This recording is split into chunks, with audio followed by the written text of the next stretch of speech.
Voilà, donc merci à Dieu pour cette matinée, que Dieu soit béni. Content de pouvoir vous apporter la parole de Dieu ce matin, un petit mot d'encouragement, un petit mot de bénédiction pour vous, pour nous, pour moi toujours. Pour moi toujours, quand je lis cette histoire de la parole de Dieu, j'aimerais vous dire que pour moi c'est une bénédiction de Dieu. J'en vois des richesses, je vois des trésors que Dieu veut nous donner à travers cette lecture de la parole de Dieu. J'aimerais vous parler ce matin de Pierre, un homme extraordinaire, un homme qui est rempli de Dieu, un homme de Dieu par excellence, pas de problème, et que Dieu soit béni. Vous savez, lorsque je vois, moi, ce qui se passe aujourd'hui, lorsque je vois ce qui est en train de se passer aujourd'hui dans le monde, comme vous, mes frères et sœurs, comme vous qui allez écouter ce message, donc lorsque je vois ces choses-là, lorsque je vois cette maladie, ce virus, le dégât qu'il fait, la peur, l'angoisse qu'il met dans le cœur des chrétiens, j'aimerais vous dire, à vous chrétiens, à vous qui écoutez ce message, que nous appartenons au Dieu Tout-Puissant, que nous sommes du côté du vainqueur, que nous ne sommes pas placés du côté du perdant, mais nous sommes du côté du vainqueur. Nous sommes du côté de celui un jour à qui tout pouvoir lui a été donné, et Jésus a tout pouvoir. J'aimerais vous le prouver par rapport à la parole de Dieu, à un mot de Jésus. La Bible nous enseigne qu'à un mot de Jésus, la mort recule. À un mot de Jésus, la mort, elle recule. La vie redevient dans la personne qui est morte. Lorsque nous voyons l'histoire de cette femme qui est veuve, qu'il porte en terre son fils unique, et la Bible dit que son fils unique vient de mourir. Et là, il n'y a plus de moyen d'encouragement pour elle, il n'y a plus rien. Pour elle, sa vie s'arrête, mes frères et sœurs. Pour elle, il n'y a plus moyen de vivre. Et puis là, on voit que d'un côté, il y a le cortège de la mort. La Bible dit que c'est la fin. On le porte en terre. On emmène ce garçon en terre. Et puis la Bible dit que de l'autre côté, il y a le cortège de la vie. Et puis j'aimerais vous dire que l'impossible devient possible en Jésus-Christ. À travers ces problèmes, à travers cette pandémie, à travers ce qui se passe, à travers ce virus, à travers ce que le monde annonce, à travers ce que les autorités annoncent, à travers ce confinement, à travers, on dirait on dirait que l'ennemi essaye de séparer, mais à travers tous ces réseaux sociaux, mes frères et sœurs, à travers les messages qui circulent, il y a un moyen de rester en communion au nom de Jésus. Il y a un moyen, mes frères et sœurs. Et puis là, la Bible dit qu'on le porte en terre. C'est son dernier voyage. C'est la fin pour lui. Sa mère le voit encore, elle peut le voir encore pendant un peu de temps. Mais la Bible dit que de l'autre côté, il y a le cortège de la vie. Et puis j'aimerais vous dire que nous, on fait partie du cortège de la vie. J'aimerais vous dire que nous, enfants de Dieu chrétiens, nous faisons partie du cortège de la vie. Et puis la possibilité t'est donnée de faire partie à toi aussi. Toi qui n'as pas encore dit oui à Jésus, toi qui n'as pas encore accepté Jésus, tu peux faire partie du cortège de la vie. Parce que la Bible dit que Dieu ne fait pas de favoritisme. Dieu ne fait pas de favoritisme.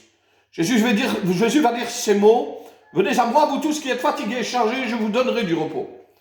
À travers des moments comme ça, fatigués de ce qu'on voit, de ce qu'on entend, de ce qu'on subit, Jésus est capable de nous apporter le repos.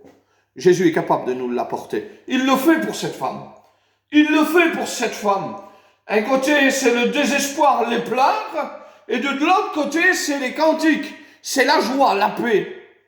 Et puis, il se passe quelque chose. C'est que d'un côté, le cortège de la mort, et de l'autre côté, le cortège de la vie se rencontrent.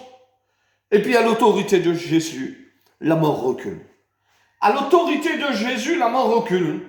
Lorsque Jésus la voit, lorsque Jésus la vit, la Bible dit, lorsqu'il la voit, il est ému de compassion pour elle. Il la voit, il stoppe le cortège, les hommes posent à terre ce jeune garçon dans le cercueil, et puis là, il touche simplement le bord du cercueil, et la Bible dit que le mort se lève, et il le rendit à sa mère. Il le rendit à sa mère. Pourquoi? Parce qu'à l'autorité de Jésus, la mort recule. À l'autorité de Jésus, la mort recule. Mais vous pouvez me dire ce matin, oui, mais c'est Jésus qui fait le miracle. C'est vrai. Mais j'aimerais vous raconter une autre histoire. C'est celle de Pierre. Pierre est dans la barque, Pierre est là, au début il est en train d'écouter Jésus prêcher, et la Bible dit que Jésus les envoie et puis les invite à passer de l'autre côté, et puis lorsqu'ils passent de l'autre côté, sur la mer, la Bible dit qu'il y a un vent, il y a quelque chose, Jésus se retire sur la montagne pour prier, mais là il se passe quelque chose. La Bible dit qu'au bout d'un temps, Jésus vient rejoindre les disciples dans la barque, et lorsqu'ils le voient au milieu de la mer, là, marcher sur les eaux, ils ont peur. Ils ont peur, mes frères et sœurs. Les hommes de Dieu ont peur. Ils croient que c'est un fantôme. Mais vous savez ce qui se passe, mes frères et sœurs? C'est qu'à travers ça, Jésus leur dit un mot. Et j'aimerais vous dire et reprendre le mot que Jésus a dit à ses disciples. Le mot que Jésus a dit à ses disciples, c'est rassurez-vous, c'est moi. Rassurez-vous. Et puis Jésus est là en train de rassurer, en train d'encourager ceux qui ont peur dans la barque. J'aimerais te dire que dans ton foyer, là où tu es, Jésus te dit que tu sois rassuré dans ton cœur. Jésus veut te rassurer, Jésus veut t'encourager, Jésus veut te relever. Et il te dit, n'aie pas peur, je suis avec toi.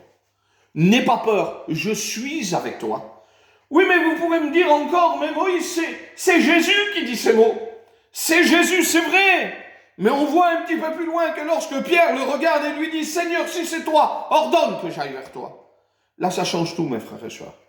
C'est que là, Pierre enjambe la barque et commence à marcher sur un élément instable. C'est Pierre qui est en train de le vivre. C'est Pierre qui est en train de vivre l'impossible. Pierre est en train de défier toute la nature et les éléments. Il est en train de marcher sur les eaux. Il est en train de faire ce que Jésus était en train de faire.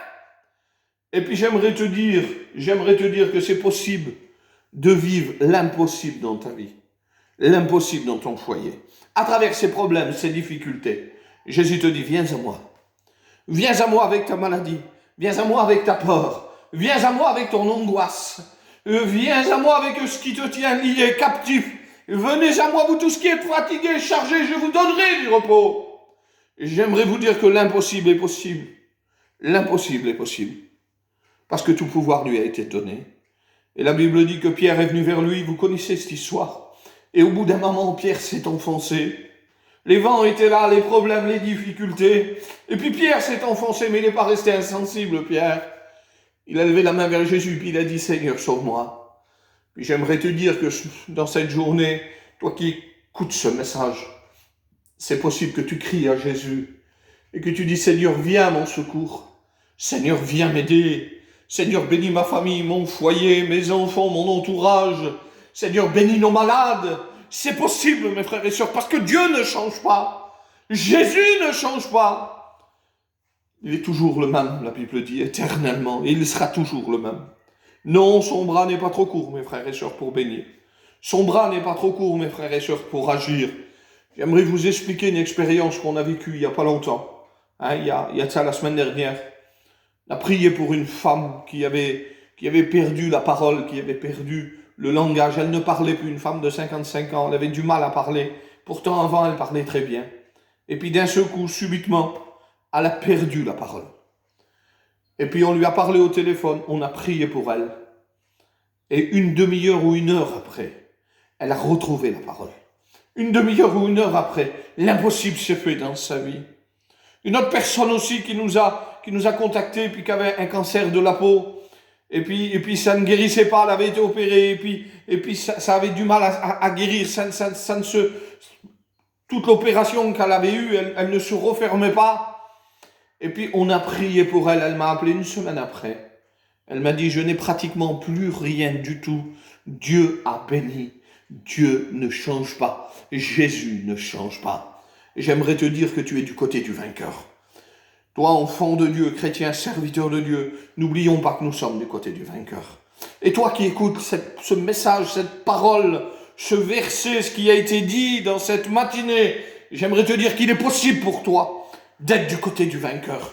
Il suffit simplement de lui dire, Seigneur, viens à mon aide, sauve-moi. Seigneur, viens à mon aide, bénis ma vie. Et Jésus va le faire. J'aimerais prier le Seigneur pour vous, au nom de Jésus. Que ta gloire se manifeste, mon Sauveur. Seigneur, bénis tous ceux qui vont écouter ce message. Bénis nos vies, Seigneur, garde-nous, protège-nous. Seigneur, tous nos malades dans le monde entier, Seigneur, bénis-les. Tous nos frères et sœurs qui sont atteints, Seigneur, bénis-les. Tu vois, Seigneur, ce virus au nom de Jésus, qu'il soit détruit au nom de Jésus-Christ. Que ta gloire se manifeste, mon Sauveur. Amen. Que Dieu vous bénisse.